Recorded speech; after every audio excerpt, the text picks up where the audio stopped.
देश का सबसे बड़ा गद्दार या कहें पठान खान इस वक्त सुरक्षा एजेंसियों और पुलिस के हत्थे चढ़ चुका है। ये जो गद्दार है देश की जितनी भी अहम जानकारियां होती हैं ये पाकिस्तान भेजता है, पाकिस्तान के लिए भारत में कत्लेआम मचाता है। और जिस तरीके से ये सालों साल भारतीयों के बीच में रहकर बाजारों में घूमता है, आपकी और हमारे बीच में बैठता है, उसके बाद यहां की जानकारी हो सीधे पाकिस्तान भेजता है। और किस तरीके से इसकी गिरफ्तारी हुई और किन किन जानकारियों को उसने भारत से निकालकर पाकिस्तान के अंदर भेजा, उसके बारे में बात करेंगे इस डिकोडिंग क्राइम के अंदर। लेकिन उससे पहले आपको बता दें कि किस तरीके से पहलगाम में जो आतंकी हमला हुआ वो बिल्कुल पलटती हुई नजर आ रही है। अब तक आपने जितनी कहानी सुनी और समझी होंगी, आज हम आपको एक ऐसी चीज बताने वाले हैं जिससे आपको समझ में आ जाएगा ये जो आतंकी हमला हुआ बिल्कुल सुनियोजित और अच्छी प्लानिंग के साथ किया गया था। जहां पर एक बीवी ऑन कैमरा आकर बताती है कि देखिए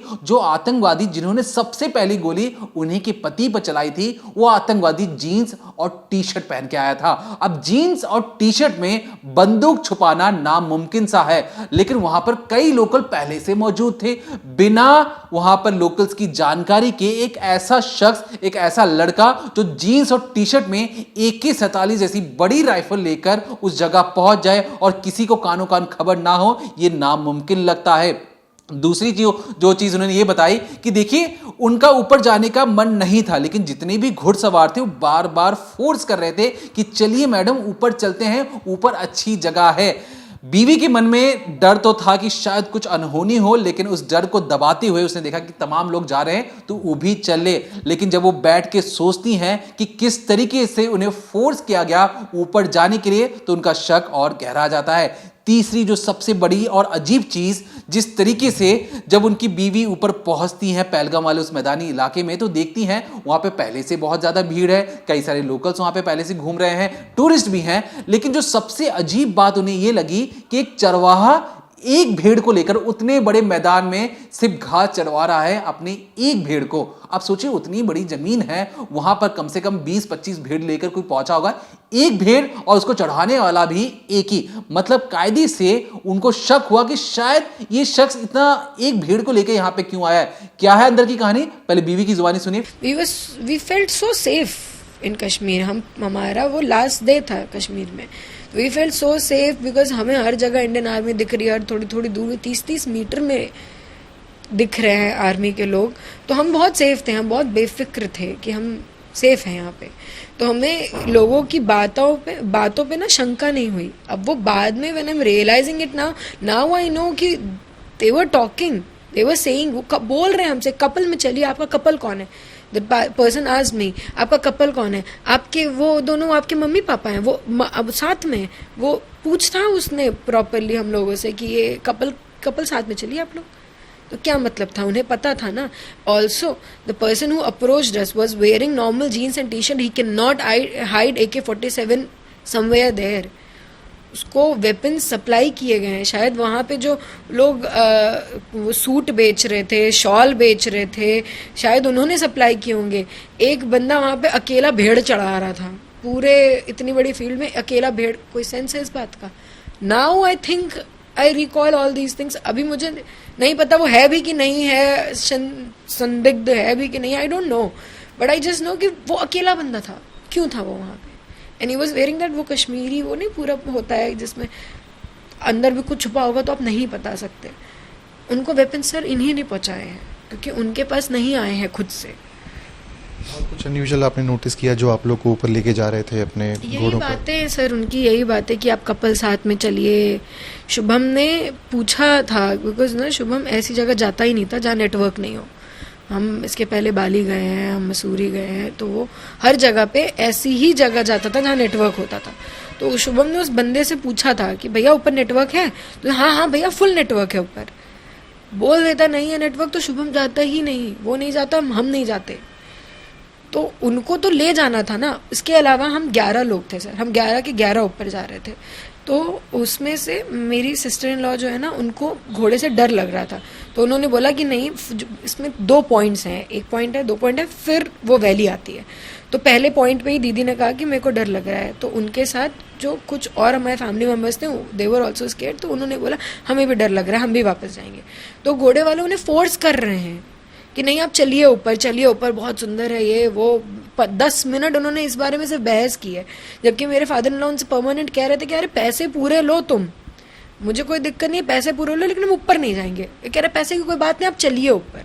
बहस कर रहे थे और ऊपर जाने के लिए फोर्स कर रहे 10 मिनट बहस किए उन्होंने, सिर्फ इसी में टाइम वेस्ट किया उन्होंने 10 मिनट अपना। थे। आपको कुछ अटपटा नहीं लगा कि क्यों ये फोर्स कर रहे कैसे लगेगा, हमें क्योंकि हमारे बगल से ना बहुत लोग जा आ रहे हैं, हम मुझे दिख रहे हैं कि हज़ारों लोग आए गए होंगे उस दिन से। मैंने इवन एक बंदी से पूछा भी था कि how is it up there, तो उसने कहा इट्स ब्यूटीफुल, थोड़ा रास्ता में है problem but it is beautiful, worth wait.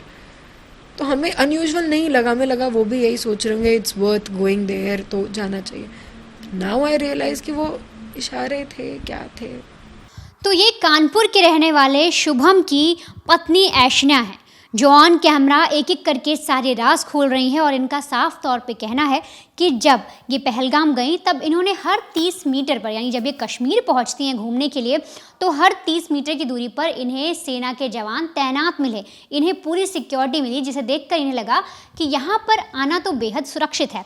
लेकिन इन्होंने ये भी कहा कि इन्हें नहीं पता था कि जो ये इनका आखिरी दिन है, जिस दिन इन्हें वापस लौटना है घूम फिर के, वही इनके लिए आप ये समझिए नासूर बन जाएगा, उसी दिन इनके पति की मौत हो जाएगी। साफ तौर पर जो ऐशना है वो बार बार यही कह रही है कि हमने ये चीज़ें कभी नहीं सोची थी, वहाँ के जो लोकल्स हैं, जो घुड़सवार हैं, वो भी मिले हो सकते हैं, और उनका शक करना जायज़ भी है। वो शक इसलिए भी उठा रही हैं क्योंकि देखिए, जब ये पूरा मामला खुलता है, पहलगाम की सारी कहानी सामने आती, तो पता लगता है कि 2 लोकल आतंकवादी भी मौजूद थे।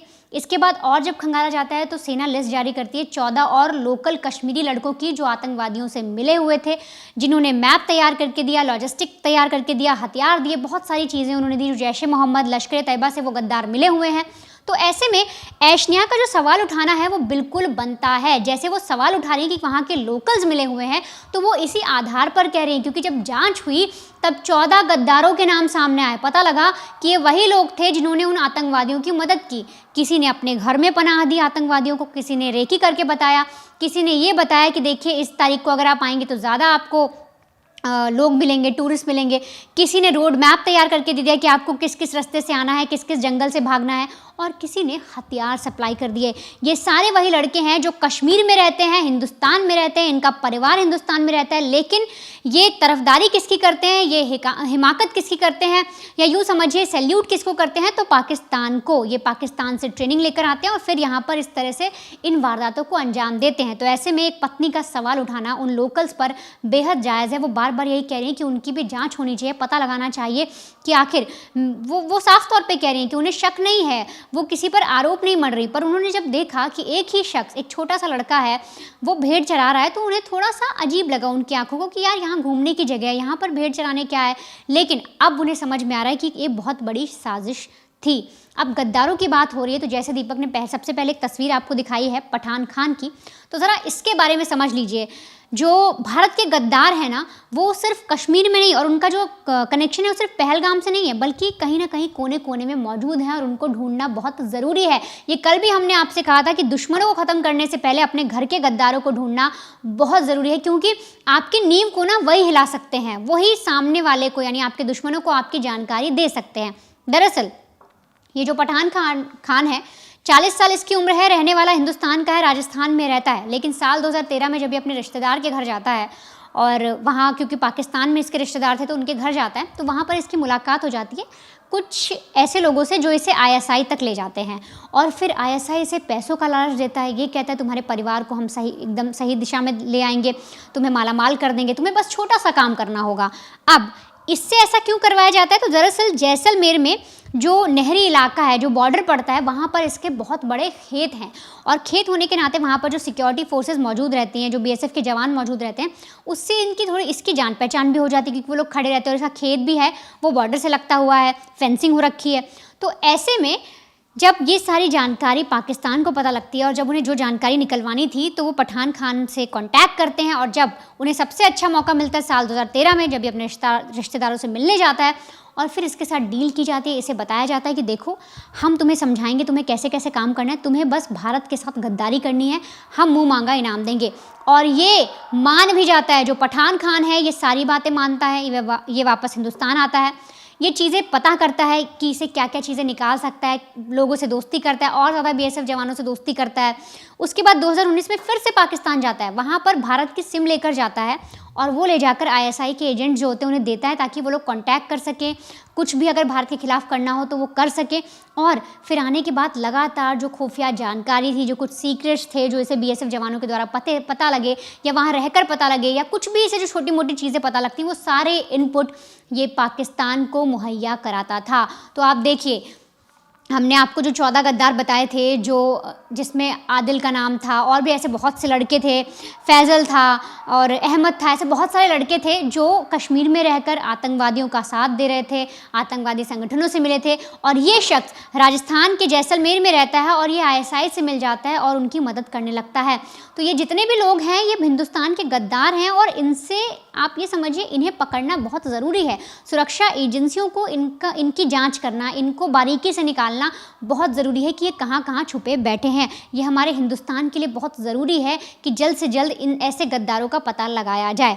अब जैसा कि हमने शुरुआत में आपको बताया था कि जो दीपक ने आपको एक बाइट भी सुनवाई है एक पत्नी की, वो जिस तरह से आरोप लगा रही हैं, यूँ कहिए कि शक जाहिर कर रही हैं, उनका शक जाहिर करना, जैसे हमने बताया कि किस आधार पर वो ये शक बता रही हैं। वो साफ तौर पे कहती हैं कि घुड़सवार हमको फोर्स करा था, जब हमने बोला कि हमें ऊपर मत ले जाइए, हमें नीचे जाना है और हम नहीं जाना चाहते, आप अपने पूरे पैसे ले लीजिए, तो ज़बरदस्ती वो ऊपर लेकर जा रहे थे, यानी कि उन्हें पता था कि ऊपर कोई वारदात घटने वाली है। अब ऐसे में मैं आपको 2 पत्नियों की बाइट और सुनाती हूँ। दरअसल विजय नरवल जो नेवी ऑफिसर थे उनकी पत्नी और साथ ही कानपुर के जो कारोबारी थे शुभम, उनकी पत्नी, आप दोनों की बातचीत सुनिए। और क्योंकि ये जो दोनों पत्नियां हैं ना, इनके बयान से पूरी जो कहानी है वो पलटती जा रही है। पहलगाम जो अटैक है उसको लेकर अलग अलग तरीके से दावे किए जा रहे हैं, तो इन दोनों की आप एक बार बातचीत सुनिए। ये धर्म पूछ के मारा है ना, तो ये धर्म से रिलेटेड है। हिंदू पूछ के मारा है तो ये हिंदुओं से रिलेटेड है। अब इसको ये मत बोलिए कि हिंदू मुसलमान एक हो जाए, ये हो जाए, वो हो जाए।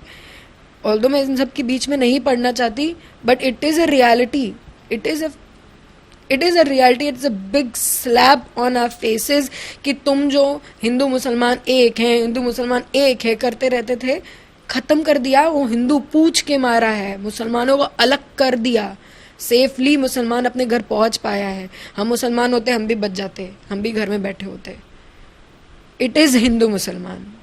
मैं कभी बिलीव नहीं करती थी। शुभम के खुद के कितने दोस्त मुसलमान हैं, मेरे स्टूडेंट्स बहुत मुसलमान रहे हैं, लेकिन now I go back and I से हमने क्यों नहीं किया, हमें भी शायद हिंदू मुसलमान कर लेना चाहिए था। हम बेवकूफ़ थे जो नहीं, बस इंडियन होना ज़रूरी है, हिंदुस्तानी होना ज़रूरी है, बट हिंदू होना ज़रूरी है। यहाँ हिंदू हो तो ही आप सेफ, तो कहाँ ही हो आप। The entire nation to pray for him, that wherever he is, he's in peace, he's healthy, and he's at peace. That's the only thing that I want. There is one more thing that I want. I do not want any hatred towards anybody. This is what is happening. People going against Muslims or Kashmiris, we don't want this. We want peace and only peace. Justice we चाहिए. Of course we want justice. Of course the people that have done wrong with him should be punished. You are going to donate your blood to this? Yes. All All of us are going to blood are donated. मैंने जो रास्ता चुना था देश सेवा का, क्या उस पे आगे बढ़ेंगे? Yes, of course. तो सुना आपने किस तरह से जो नेवी अफसर की पत्नी है और जो कानपुर के कारोबारी हैं उनकी जो पत्नी है, दोनों का एक ही अहम मोटिव है कि उन्हें इंसाफ चाहिए, उन्हें न्याय चाहिए और जिन्होंने भी उनके पति का कत्ल किया है उनसे उन्हें बदला भी लेना है। लेकिन ऐसे में अब जैसे हम बार बार कह रहे हैं कि हिंदुस्तान को पाकिस्तान को सबक सिखाना होगा, हिंदुस्तान को हर एक आतंकी संगठन को सबक सिखाना होगा। जिस तरीके से आतंकी संगठन पनप रहे हैं, एक सैलरी, इंसेंटिव, प्रमोशन सब कुछ ले रहे हैं, कश्मीर के लड़के पाकिस्तान जा रहे हैं, अपने आप को तैयार कर रहे हैं, उनकी गुलामी कर रहे हैं और भारत के साथ गद्दारी कर रहे हैं, तो ऐसे में बहुत ज़रूरी है अब भारत को कोई एक्शन लेना और सख्त से सख्त एक्शन लेना। लेकिन जासूसों की जो कमी है ये कार्रवाई करने से भी नहीं जाएगी, क्योंकि पाकिस्तान ने एक अचूक निशाना बनाया है।